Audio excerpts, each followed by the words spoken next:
It's time for bookkeeping, beer, and BS.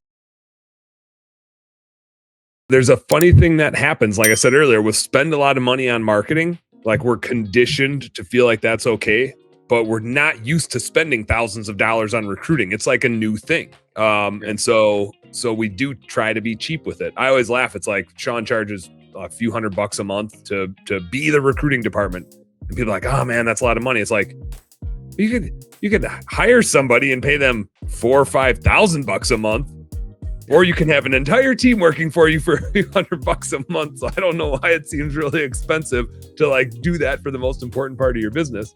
But it always just kind of cracks me up when people are like stingy about spending money on their people. It's like, that's the thing that makes you all of the money in your business, right? Like it's not the equipment. It's not the customer. It's the dude on the equipment or the gal on the equipment going out to do the work for the customer. So I think it's just, we're just getting reconditioned to how this labor market works. As we wrap that up, talking about taxes and spending money at the end of the year, talking about going and finding employees, it did make me think, Angela, is now a great time for somebody to sign up for a virtual assistant before the springtime, where like now is a good time for you guys to start getting a virtual assistant ingrained in their business. So when things like start blowing up in the spring, they can like hit the ground running. Is like, when's the right time for them to put that in place? And is now a good time for them to be spending money with you as a vendor to get that rolling? Absolutely. I mean, when you were saying that paying in advance, I was like, I should tell all my clients that. But yes, just like employees, I mean, a virtual assistant is just another form of an employee that just isn't sitting in your office. So now is the time to get those lined up for the new year. How long does it usually take to like integrate a virtual assistant? Is it about the same as like training an employee? Does it take longer because they're remote? Is it faster because it's all digital?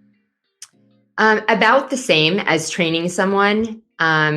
It depends on the industry or what the virtual assistant is doing. If they are really skill specific and they're already an expert and being matched and they're bringing their process to you, then it's a really short learning curve. If that makes sense. Or they're coming in and teaching you about their thing. Yeah.